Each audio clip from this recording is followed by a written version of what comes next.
யோகான் எழுதிய சுவிசேஷம் 14 அதிகாரம் 12 வசனத்தில் தேவன் அங்கே சொல்கிறார், என்னிடத்தில் விசுவாசமாய் இருக்கிறவன் நான் செய்யும் கிரியைகளை தானும் செய்கிறான், அதைவிட பெரிய கிரியைகளை செய்வான் என்று தேவன் அங்கே சொல்கிறார். அப்படியானால் இந்த நாட்களில் நம்மில் எத்தனை பேர் அவர் செய்தது போன்ற கிரியைகளை செய்கிறோம்? இதை சொன்னவுடனே நாம் நினைக்கிறோம், இல்லை இல்லை, அது தேவனால் மட்டும்தான் முடியும். இயேசு கிறிஸ்து தேவனுடைய குமாரன், அவர் தேவன், ஆகையால் அந்த கிரியைகளை செய்தார். நம்மளால் எல்லாம் அந்த கிரியைகளை செய்ய முடியாது என்று நாம் நினைக்கிறோம் இல்லையா? அவர் என்னவோ பரிசுத்த ஆவினால் பிறந்தவர், நாம் பாவிகள், நாம் பாவத்தினாலே பிறந்தவர்கள். நம்மளால் எல்லாம் இதையெல்லாம் செய்ய முடியாது என்று நாம் நினைக்கிறோம் இல்லையா? அதனால்தான் நம்மளால் அந்த கிரியைகளை செய்ய முடியவில்லை.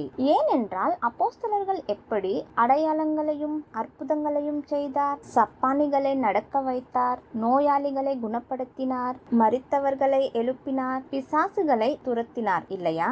அப்படியானால் எதற்காக நமக்கு அது செய்ய முடியவில்லை? அவர்களும் நம்மை போன்ற மனிதர்கள் தானே. எதற்காக நாம் செய்வதில்லை? நாம் அதை விசுவசிப்பதில்லை. தேவன் அங்கே சொல்கிறார், நான் உங்களுக்கு மெய்யாகவே மெய்யாகவே சொல்கிறேன் என்று. ஆகையால் தான் நம்மளால் அந்த கிரியைகளை செய்ய முடியவில்லை. இன்னொரு விஷயம், அவர் என்னவோ பரிசுத்த ஆவினால் பிறந்தவர், நாம் பாவிகள், பாவத்தினாலே பிறந்தவர்கள் என்று நாம் நினைக்கிறோம் இல்லையா? ஆனால் தேவனுடைய வசனம் சொல்கிறது, யோகான் எழுதிய சுவிசேஷம் 1 அதிகாரம் 12-13 வசனத்தில் பார்த்தால், எத்தனை பேர் அவருடைய நாமத்தின் மேல் விசுவாசம் வைத்தார்களோ அவர்களுக்கு தேவனுடைய பிள்ளைகளாகும்படி அதிகாரத்தை கொடுத்தார் என்று. 13 வசனத்தின் இறுதியில் பார்த்தால், அவர்கள் தேவனால் பிறந்தார்கள் என்று எழுதப்பட்டிருக்கு. இயேசு கிறிஸ்து பரிசுத்த ஆவியினால் இல்லையா பிறந்தார்? நாமளும் தேவனால் தான் பிறந்தோம்.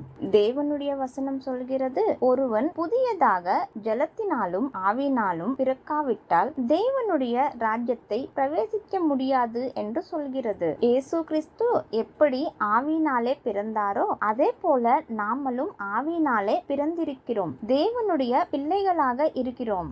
நமக்கும் அந்த கிரியைகளை செய்ய முடியும் இல்லையா? நோவாவுக்கு தேவன் உலகத்தின் மேல் வரப்போகிற அழிவிலிருந்து தப்பித்துக் கொள்வதற்காக ஒரு பேழையை கட்ட சொல்லி சொன்னார். அதை எப்படி கட்ட வேண்டும் என்று சொன்னார்? கோப்பர் மரத்தினால் பேழையை கட்ட வேண்டும். அது எவ்வளவு அகலமாக இருக்க வேண்டும், எவ்வளவு உயரமாக இருக்க வேண்டும், அதனுடைய அடுக்குகள் எவ்வளவு, அதனுடைய அறைகள் எவ்வளவு இருக்க வேண்டும் என்று தேவன் சொன்னார். அது இப்படியே இருக்க வேண்டும், இப்படியே கட்ட வேண்டும் என்று சொல்லி கடைசியில் அதற்கு கீழ் பூச வேண்டும் என்று சொன்னார். கீழே பூசவில்லை என்றால் அதில் ஏதாவது சிறிய ஒரு ஓட்டை இருந்தது என்று வச்சுக்கோங்க. அவ்வளவு பெரிய பேழையை கட்டின பிறகு அவ்வளவு கஷ்டப்பட்டு அதில் ஒரு ஹோல் இருந்தாலும் அந்த ஓட்டையின் வழியாக தண்ணீர் உள்ளே வரும். தண்ணீர் உள்ளே வந்தால் என்ன ஆகும்? அந்த ஒரு பேழை தண்ணீரில் மிதக்காது, அது தண்ணியில் முழுங்கி போகும். அதற்காக தான் தேவன் அதில் ஒரு சிறிய ஓட்டை கூட இருக்கக்கூடாது என்று சொல்லி அதற்கு கீழ் பூச வேண்டும் என்று சொன்னார். அதாவது நீட்டாக பினிஷிங் செய்ய வேண்டும். அதை எவ்வளவு பெரியதாக கட்டுகிறோம் என்பது இம்பார்ட்டன்ட் இல்லை, அதை எவ்வளவு பர்ஃபெக்டாக கட்டுகிறோம் என்பதுதான் இம்பார்ட்டன்ட். அப்படி கட்டி கொண்டதினால் நோகாவும் அவருடைய குடும்பத்தினாரும் மிருகங்களும் அவரோடு மீட்கப்பட்டது. அந்த நேரத்தில் நோவாவு பேழையை கட்டும்போது எல்லாவரும் அவரை பார்த்து ஏளனம் செய்தார்கள், கேலி செய்தார்கள். ஆனால் அவரெல்லாம் அழிந்து போனார்கள். நமக்கும் இப்பொழுது வரப்போகிற அந்த அழிவிலிருந்து தேவன் பேழையை கட்ட சொன்னால், அது போன்ற பேழையை கட்ட சொன்னால் நாமளும் கட்டிவிடுவோம் என்று நாம் நினைப்போம் இல்லையா? தேவன் இப்பொழுது நமக்கு சொல்கிறார், நீ உன்னுடைய பேழையை கட்டிக்கொள், உனக்காகவும் உன்னுடைய குடும்பத்திற்காகவும் பேழையை கட்டிக்கொள். எப்படி கட்ட வேண்டும்? தேவனுடைய வசனத்தினால். நாளுக்கு நாள் அவருடைய கட்டளைகளை கைப்பிடித்து அவருடைய வசனத்தை கேட்டு அவருடைய சித்தத்தின்படி நாம் நம்முடைய பேழையை கட்டிக்கொள்ள வேண்டும். அதில் நாம் ஒரு கட்டளையை மீறினாலும், ஒரு விஷயத்தில் பாவம் செய்தாலும், அந்த பெரிய பேழையை எப்படி ஒரு சிறிய ஓட்டை முழுமையாக மூழ்கடிக்கிறதோ அது போலவே நம்முடைய ஒரு சிறிய பாவம் நம்முடைய ரட்சிப்பை முழுமையாக அழித்துவிடும். எனவே எந்த விதமான ஒரு ஓட்டையும் இல்லாமல், ஒரு பாவமும் இல்லாமல் நாளுக்கு நாள் தேவனிடம் வந்து தேவனுடைய வசனத்தில் நாம் நம்முடைய பேழையை கட்டிக்கொள்ள வேண்டும். தேவனுடைய வசனம் சொல்லுகிறது, நம்முடைய சரீரம் தேவனுடைய ஆலயம், தேவன் வாசம் பண்ணுகிற ஒரு இடம். பழைய ஏற்பாட்டில் பார்த்தால் தேவனுடைய ஆலயத்தில் வாசம் பண்ணினார். இந்த காலத்தில் பார்த்தால், அதாவது புதிய ஏற்பாட்டில் தேவன் நம்முடைய சரீரத்தில் வாசம் பண்ணுகிறார். நம்முடைய சரீரம் தேவனுடைய ஆலயமாய் இருக்கிறது. சிலர் சொல்லுகிறார், நம்முடைய சரீரம் தேவனுடைய ஆலயமாய் இருந்தால் நான் தேவனுடைய பிரசன்னத்தை அனுபவிப்பதில்லை, எனக்குள் தேவன் இருக்கிறார் என்று எனக்கு தோன்றுவதில்லை. ஏன் என்று சொன்னால், பழைய ஏற்பாட்டில் சோலோமோன் ஃபர்ஸ்ட் டைம் தேவனுக்காக ஒரு ஆலயத்தை கட்டினார். அவர் அதை கட்டின போது 1 ராஜாக்கள் 6ஆம் அதிகாரம் அதில் முழுமையாக பார்த்தால் அதை எவ்வளவு மகிமையாக கட்டினார், அதை எந்த ரீதியில் நிர்மித்தார் என்று நாம் அங்கே பார்க்கலாம். அதன் ஒவ்வொரு மூலையும், ஒவ்வொரு அறையும், அந்த சுவர்களும், அந்த தரையும், ஆலயத்தின் பகுதி எல்லாம் அவர் எவ்வளவு அற்புதமாக செய்தார் இல்லையா? அது பழைய ஏற்பாட்டில். அப்படியானால் புதிய ஏற்பாட்டில் நாம் தேவனுடைய ஆலயமாய் இருந்தால் நாம் அதை எவ்வளவு நன்றாக கட்டிக்கொள்ளுகிறோம், அதை எப்படி வைத்துக் கொள்ளுகிறோம். இப்பொழுது உதாரணத்துக்கு உங்க வீட்டுக்கு ஒரு அதிகாரி வருகிறார் என்று வைத்துக்கோங்க. அவர் உங்க வீட்டில் சில நாட்கள் இருப்பதற்காக, உங்க வீட்டில் தங்குவதற்காக வந்தால் நீங்க என்ன செய்வீங்க? வீட்டையெல்லாம் நீட்டாக கிளீன் செய்து சுத்தப்படுத்தி இருப்பதற்காக இடத்தை கொடுப்பீர் இல்லையா? ஆனால் அவர் அந்த வீட்டில் தங்குவதற்காக வந்த போது மட்டும் அந்த வீட்டை சுத்தப்படுத்தி அங்கே தங்குவதற்காக வந்த பிறகு அந்த வீட்டை சுத்தப்படுத்தாமல் விட்டுவிட்டால் எவ்வளவு நாள் அவர் அங்கே தங்குவார்? சில நாட்கள் பார்ப்பார். பார்க்க அழுக்காக இருக்கிறது, கிளீனே இல்லை என்றால் இருக்க முடியுமா?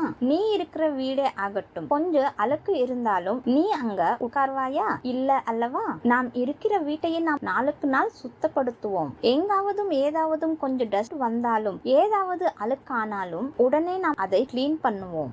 தேவன் நம்முடைய ஆலயத்தில் இருப்பதற்காக வந்தால் நம்முடைய இதயத்தை நாம் கிளீனாக வைத்திருக்கிறோமா? இன்னும் நம்முடைய இருதயத்தில் பகை, வெறுப்பு, சண்டை, பொறாமை இதையெல்லாம் நிரம்பி இருந்தால் தேவன் எப்படி நம்முடைய இருதயத்தில் இருக்க முடியும்? இதெல்லாம் இருக்கும்போது அழுக்காக இருக்கிற ஒரு வீட்டை போல இருக்கும். தேவன் எப்படி நம்முடைய இருதயத்துக்கு வருவார், நம்முடைய ஆலயத்தில் வாசம் பண்ணுவார்? நாம் அதை உணர்ந்து நாளுக்கு நாள் தேவனுடைய வசனத்தில் நம்மை சுத்தப்படுத்தி கொள்ள வேண்டும். ஒரு நாள் செய்து விட்டுவிட்டால் ஆகாது. மிகவும் ஜெபம் செய்து தேவனே என்னிடத்தில் வாரும் என்று நம்மை மிகவும் சுத்தமாக வைத்துக் கொள்வோம். தேவன் வந்த பிறகு அதை கிளீன் பண்ணுவதையே விட்டுவிடுவோம். அதற்காகத்தான் நம்மில் சிலருக்கு தேவனுடைய பிரசன்னம் அனுபவம் ஆவதில்லை. யோசேப்பு சிறைசாலையில் இருக்கும்போது அவரை பார்ப்பதற்கு யாரும் இருக்கவில்லை. அவரை விடுவிப்பதற்கு யாரும் இருக்கவில்லை. விடுவிப்பதற்கு இல்லை, நீ எப்படி இருக்கிறாய், என்ன செய்கிறாய், சாப்பிடுகிறாயா, தூங்குகிறாயா, இல்லையா என்று அவரை விசாரிப்பதற்கு கூட அவருடைய உறவினர்களோ நண்பர்களோ அவருக்கு யாரும் இருக்கவில்லை. ஆனால் அவரை தேவன் மட்டும் பார்த்து கொண்டிருந்தார். தேவன் ஏற்ற காலத்திலே அவரை வெளியே கொண்டு வந்தார். அதே போல இந்த நாளில் உங்களில் யாராவது எந்த பிரச்சனையிலாவது சிறையில் விழுந்தது போன்ற அவஸ்தையில் இருக்கிறது போல இருக்கிறீர்களா? என்னுடைய கஷ்டத்தில் உதவி செய்வதற்கு எனக்கு யாரும் இல்லை, என்னை எப்படி இருக்கிறாய் என்று கேட்பதற்கு கூட யாரும் இல்லை, நான் என்ன செய்ய வேண்டும், எனக்கு யார் இருக்கிறார்கள், இந்த கஷ்டத்திலிருந்து என்னை விடுவிப்பதற்கு யார் இருக்கிறார்கள் என்று நினைக்கிறியா? யோசிக்காதே. யோசேப்புடைய தேவன் நம்முடைய தேவன். பாருங்க, அந்த பான பாத்திரக்காரனின் கனவின் அர்த்தத்தை சொல்லி, நீ வெளியே போன பின்னாடி ராஜாவிடம் எனக்காக பேசு என்று யோசேப்பு சொன்னார். ஒருவேளை யோசேப்பு சொன்னது போல அந்த பான பாத்திரக்காரன் ராஜாவிடத்தில் பேசி யோசேப்பை வெளியே கொண்டு வந்திருந்தால், அந்த வேலைக்காரனை போலவே அவனுடைய கை கீழில் வேலை செய்து கொண்டு, இல்லை என்றால் ஏதாவது ஒரு வேலை செய்து கொண்டு இருக்க வேண்டி இருந்திருக்கும். ஆனால் தேவன் அவரை விடுவித்த போது எகிப்து தேசத்தின் மேலெல்லாம் உன்னத அதிகாரியாக செய்தார். வேறே யாரும் அல்ல, தேவனே செய்தார். அதுபோலவே தேவன் உன்னை விடுவித்தார். தேவன் உன்னை இந்த கஷ்டத்திலிருந்து வெளியே கொண்டு வந்தால் நிச்சயமாக அவர் உன்னை உன்னத நிலையில் வைப்பார். அவருக்காக காத்திரு, அவருக்காக வெயிட் செய். யோசேப்புடைய கஷ்ட காலத்தில் துணையா இருந்த தேவன் உன்னை நிச்சயமாக விடுவிப்பார். உனக்கு உதவி செய்தே செய்வார். நீ இப்பொழுது இருக்கிற இந்த சிறையின் அனுபவத்திலிருந்து கடன் பிரச்சனையாய் இருக்கலாம், வியாதியாக இருக்கலாம், இல்லை என்றால் வேறு எந்த விதமான குடும்பத்தின் பிரச்சனையாய் இருக்கலாம், பிள்ளைகளின் பிரச்சனையாய் இருக்கலாம், மனைவி, கணவன், தாய், தகப்பன், இப்படி எந்த பிரச்சனையாக இருக்கலாம். இல்லை என்றால் உன்னுடைய பிசினஸில் நீ முழுங்கி போய் இந்த பிரச்சனையிலிருந்து என்னை யார் விடுவிப்பார், இதிலிருந்து நான் எப்படி வெளியே வர வேண்டும், என்ன செய்ய வேண்டும் என்று சிந்திக்கிறியா? தேவன் உன்னை கைவிட மாட்டார். உன்னை நிச்சயமாக விடுவிப்பார்.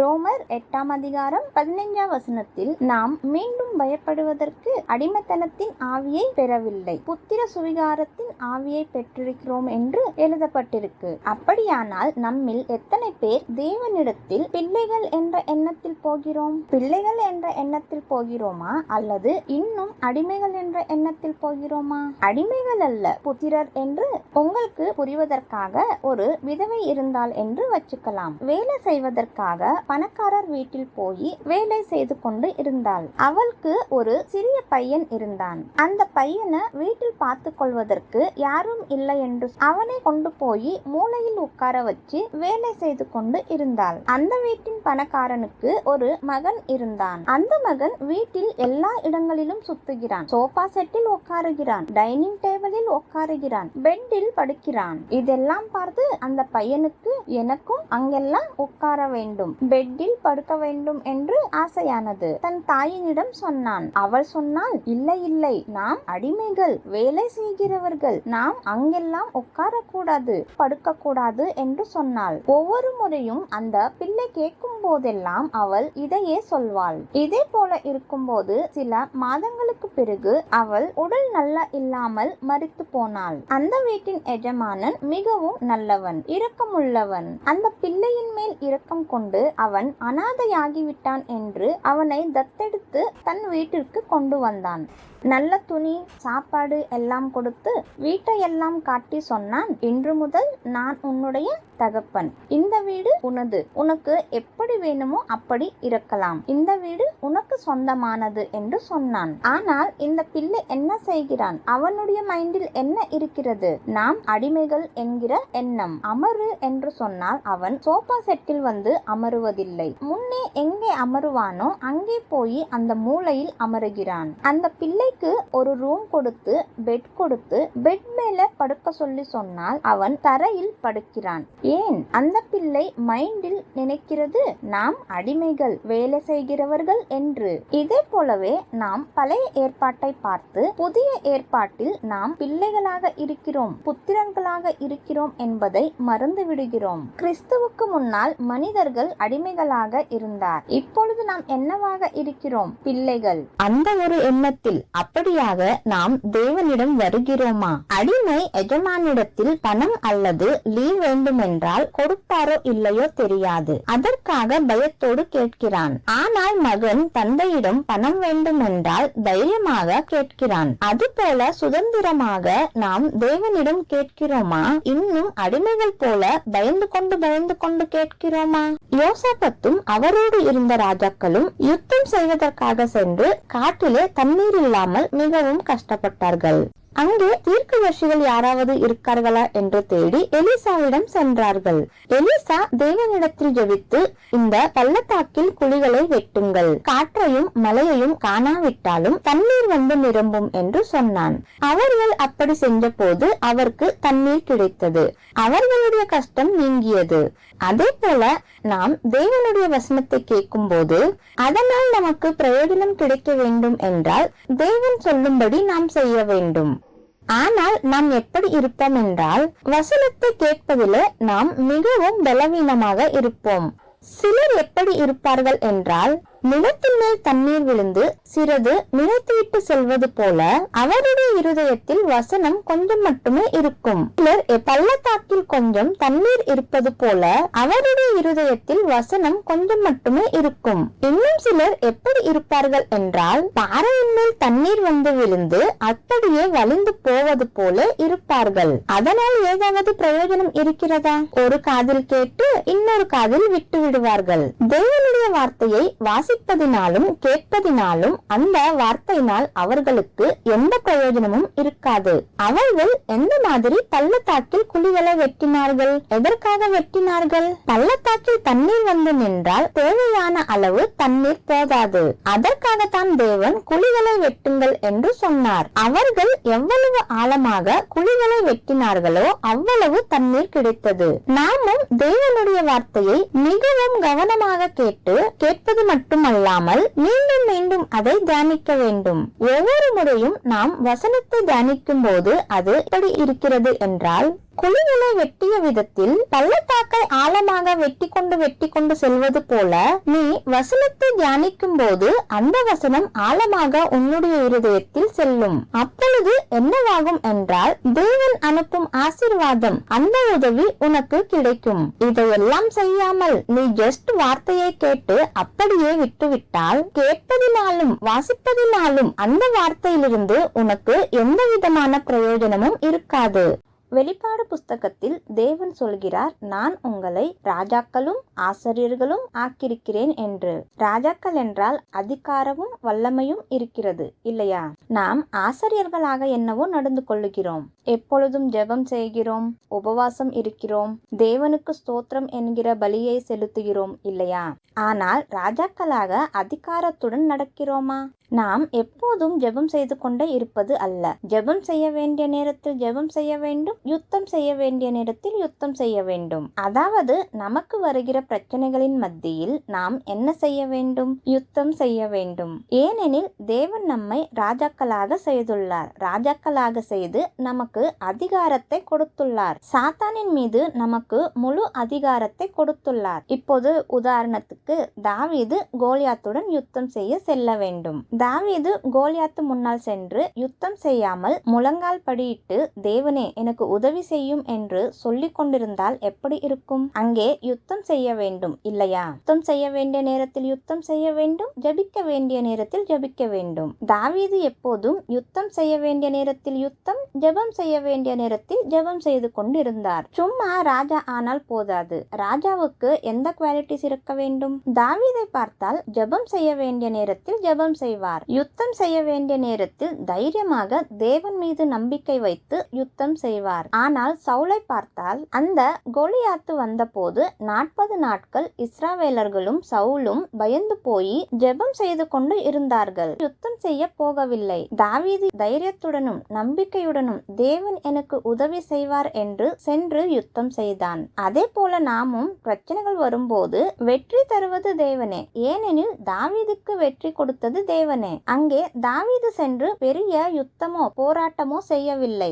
வெற்றி கொடுத்தது தேவனே. நாமும் அதிகாரத்துடன் பிரச்சனைகளை பற்றி பேசும்போது, சாத்தானை எதிர்க்கும் போது தேவன் அங்கே நமக்கு வெற்றி கொடுப்பார். அந்த நேரத்தில் நாம் தேவனிடம், தேவனே உதவி செய் என்று உட்கார்ந்திருக்க கூடாது. நாம் யுத்தம் செய்ய வேண்டிய நேரத்தில் யுத்தம் செய்ய வேண்டும். நான் இத்தனை ஆண்டுகளாக எவ்வளவு கஷ்டப்படுகிறேன், எவ்வளவு வேதனையை அனுபவிக்கிறேன், எவ்வளவு ஜெபம் செய்கிறேன், எவ்வளவு உபவாசம் இருக்கிறேன், தேவன் மீது நம்பிக்கை வைத்திருக்கிறேன். ஆனால் ஏன் என் வாழ்க்கையில் இந்த கஷ்டங்கள் தீரவில்லை? ஏன் என் வாழ்க்கையில் இந்த கஷ்டங்கள்? இன்னும் எத்தனை நாட்கள் நான் இப்படி இருக்க வேண்டும்? தேவனே, உண்மையில் நீ என்னை நேசிக்கிறாயா? உண்மையிலேயே நீ என்னை நேசிக்கிறாயா அல்லது கோபமாக இருக்கிறாயா? தேவனே, இருக்கிறாய் என்றால் எனக்கு ஒரு அடையாளம் கொடு, இந்த காரியத்தை செய் என்று கேட்கிறீர்களா? இல்லை. தேவனுடைய வசனம் சொல்கிறது, அவருடைய கோபமோ ஒரு நிமிஷம், அன்போ நித்தியமாக இருக்கிறது. அவருடைய அன்பு எப்படி இருக்கிறது? நித்தியமாக இருக்கிறது. எரேமியாவில் தேவன் சொல்கிறார், நான் உன்னை நித்திய அன்பினால் நேசிக்கிறேன். தேவன் என்னை நேசித்தால், தேவன் என்னை பார்த்து கொண்டிருந்தால், பிறகு ஏன் எனக்கு கஷ்டங்கள்? எனக்கு ஒரு அடையாளம் வேண்டும் என்று கேட்கிறீர்களா? அப்படியானால் உங்களுக்கு இன்னொரு அடையாளம் இல்லை. தேவன் தேவனாக இருந்தும் எல்லா மகிமையையும் விட்டு, எல்லா மேன்மையையும் விட்டு மனுஷனாக இந்த உலகத்திற்கு வந்தார். இந்த உலகத்திற்கு வந்து மனுஷனாக வாழ்ந்தார். எனக்காக, உங்களுக்காக அவர் சிலுவையிலே தனது பிராணனையே கொடுத்தார். அவர் சிலுவையிலே தனது பிராணனை கொடுத்ததின் மூலம் நம்மை எவ்வளவு நேசிக்கிறார் என்று ஆல்ரெடி காட்டிருக்கிறார். நமக்கு இன்னொரு புதிய அடையாளம் தேவையில்லை. தேவன் என்னை நேசித்தால், எனக்காக அவர் வந்து பிறந்து உயிர்த்தெழுந்தால், தேவன் எனக்கு உதவி செய்வார் என்றால், பிறகு ஏன் எனக்கு இந்த கஷ்டங்கள் என்று இன்னும் கேட்கிறீர்களா? அப்படியானால் இஸ்ராவேலர்களுக்கு தேவன் கானான் தேசத்தை கொடுத்திருந்தாலும் அவர்கள் அந்த தேசத்தை சுதந்தரித்துக் கொள்ள வேண்டும் என்றால் போராட வேண்டி இருந்தது. அவர்கள் பட்டையை பிடித்து யுத்தம் செய்தார்கள், யுத்தம் செய்து போராடினார்கள். இந்த நாளில் தேவன் உனக்கு எல்லாவற்றையும் கொடுத்து விட்டார். உங்கள் கடன் பிரச்சனையாக இருக்கலாம், ஆரோக்கியமாக இருக்கலாம், அனைத்தையும் அருளி உள்ளார். பிராணனையே கொடுத்து விட்டார். உங்களை அதிகமாக நேசிக்கிறார். ஆனால் நீங்கள் அதை சுதந்தரித்துக் கொள்ள வேண்டும். இஸ்ராவேலர்கள் எப்படி சுதந்தரித்துக் கொண்டார்களோ அதுபோல நீங்கள் உங்களுடைய அதிகாரத்தை பயன்படுத்தி, தேவன் உனக்கு என்ன சொல்லிருக்கிறார்? இதோ சர்ப்பங்களையும் தேளுகளையும் மிதிக்கவும், சாத்தானுடைய சகல வல்லமையையும் மேற்கொள்ளவும் உங்களுக்கு அதிகாரத்தை கொடுத்திருக்கிறேன். ஒன்றும் உங்களை சேதப்படுத்த மாட்டாது என்று. அப்படியானால் ஏன் சாத்தான் இன்னும் உங்க வாழ்க்கையில் வேலை செய்கிறான்? நீங்கள் உங்கள் அதிகாரத்தில் நின்று போராட வேண்டும். வசனம் என்னும் பட்டையை பிடித்து நீங்கள் வசனத்தை சொல்லிக்கொண்டு போராட வேண்டும். போராடி உங்களுக்கு வேண்டியதை பெற்றுக்கொள்ள வேண்டும். நமக்கு தேவன் வைத்திருப்பதை நாம் சுதந்தரித்துக் கொள்ள வேண்டும். நாம் ஒவ்வொரு முறையும் பாவம் செய்யும் போது அது நம் ஆன்மாவிற்கு ஸ்லோ பாய்சன் போல செல்கிறது. நம்முடைய உடலுக்கு ஏதாவது ஸ்லோ பாய்சன் சென்றால் 1 மாதத்திலோ 2 மாதத்திலோ 3 மாதத்திலோ அந்த மனிதன் மரித்து போவான். அதுபோல நம் ஆன்மாவிற்கு ஸ்லோ பாய்சன் போனால், அதை நாம் தடுக்கவில்லை என்றால், அதை நாம் தேவனுடைய இரத்தத்தில் சுத்திகரித்து கொள்ளவில்லை என்றால், ஒரு நாளில் நம்முடைய ஆன்மா மரித்து போகிறது. இப்போ தேவன் ஆதாமிற்கும் அவ்வாளுக்கும் சொன்னார், இந்த மரத்தின் கனியை புசிக்க வேண்டாம், புசித்தால் மரித்து போவாய் என்று சொன்னார். அவர் மரித்து போனார்களா? உண்மையில் அங்கே மரித்தது என்ன? அவருடைய ஆன்மா. அதே போல நாம் பாவம் செய்யும் போது என்ன நடக்கிறது?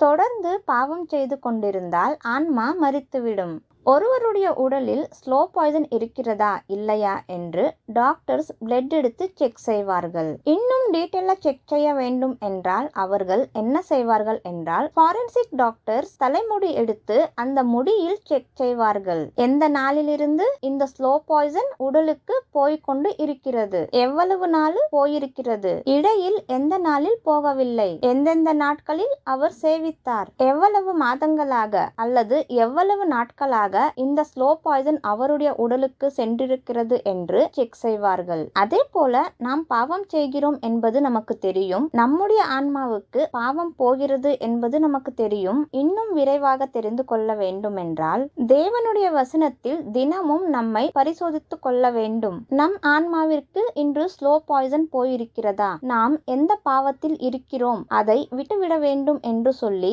தேவனுடைய வசனத்தில் நம்மை பரிசோதித்துக் கொண்டு நம்மை நாம் தேவனுடைய இரத்தத்தில் சுத்திகரித்து கொள்ள வேண்டும். இல்லை என்றால் நம் ஆன்மா என்னவாகும்? ஒரு நாள் செத்து போகும், நரகத்திற்கு போகும். ராஜாக்களின் 1 புத்தகம் 5 அதிகாரம் 3 மற்றும் 4 வசனத்தில் சாலமோன் சொல்லுகிறான், என் தந்தை நடத்திய யுத்தங்களினால் என் காலத்தில் சமாதானம் உண்டாயிருக்கிறது என்று. தாவீது நடத்திய யுத்தங்களினால் சாலமோன் காலத்தில் சமாதானம் இருக்கிறது. அவர் விரோதியின் பயம் இல்லாமல் இருக்கிறார். அப்படியானால் நம்முடைய பிதா நமக்காக என்ன செய்திருக்கிறார்? சாத்தானை ஜெயித்திருக்கிறார். சிலுவையின் மேல் அவர் என்ன செய்தார்? விரோதியை ஜெயித்தார். தானின் எல்லா ஆயுதங்களையும் அதிகாரத்தையும் பிடுங்கிக் கொண்டு சிலுவையின் மேல் ஜெயம் எடுத்தார். அது நமக்கு தெரியுமா? தன் தந்தை என்ன செய்தார் என்பதில் சாலோமோனுக்கு முழு நம்பிக்கை இருக்கிறது. அவர் அதில் நிலைத்திருக்கிறார். ஒருவேளை மீண்டும் யாராவது யுத்தம் செய்ய வருகிறார்கள் என்றால் அவர் முழுமையாக ரெடியாக இருக்கிறார். தன் சேனைகளோடு அவர் தயாராக இருக்கிறார். சென்று யுத்தம் செய்வார். அப்படியானால் நம்முடைய பிதா நமக்காக சாத்தானை ஜெயித்து முடித்தார். அவன் மேல் நமக்கு முழு அதிகாரத்தை கொடுத்திருக்கிறார். இன்னும் அவன் நம்முடைய வாழ்க்கையில் வருகிறான் என்றால் தேவனுடைய வசனம் என்ன சொல்லுகிறது? தேவனுக்கு கீழ்ப்படிந்திருங்கள், பிசாசுக்கு எதிர்த்து நில்லுங்கள், அப்பொழுது அவன் உங்களை விட்டு ஓடி போவான் என்று சொல்லுகிறது. நாம் தேவனுக்கு கீழ்ப்படிந்திருந்து சாத்தானுக்கு எதிர்த்து நிற்க வேண்டும். தேவன் சாத்தான் மேல் நமக்கு நமக்கு முழு அதிகாரத்தை கொடுத்திருக்கிறார். இதோ சர்ப்பங்களையும் தேளுகளையும் மிதிக்கவும் சாத்தானுடைய சகல வல்லமையையும் மேற்கொள்ளவும் உங்களுக்கு அதிகாரத்தை கொடுத்திருக்கிறேன். ஒன்றும் உங்களை சேதப்படுத்த மாட்டாது என்று. அப்படியானால் சாத்தான் நம்மை ஒன்றும் செய்ய முடியாது. நம் வாழ்க்கையில் வரும் ஒவ்வொரு பிரச்சனையிலும் சாத்தான் கொண்டு வரும் சோதனையிலும் நமக்கு ஜெயிக்க முடியும். ஏற்கனவே தேவன் ஜெயித்திருக்கிறார். நாம் என்ன செய்ய வேண்டும்? நாம் ஜஸ்ட் நின்று அந்த ஜெயத்தில் நின்று சாத்தானை எதிர்க்க வேண்டும். சாலோமோனுக்கு இருந்த அந்த சமாதானம், அவருக்கு இருந்த அந்த ஃப்ரீடம், அவருக்கு எந்த அதிகாரம் கிடைத்திருக்கிறது, அவர் யார் என்பது அவருக்கு முழுமையாக தெரியும். இந்த நாளில் நம்முடைய பிதா நமக்காக என்ன செய்திருக்கிறார், நம்முடைய அதிகாரம் என்ன, நாம் யார் என்பது நமக்கு தெரியுமா?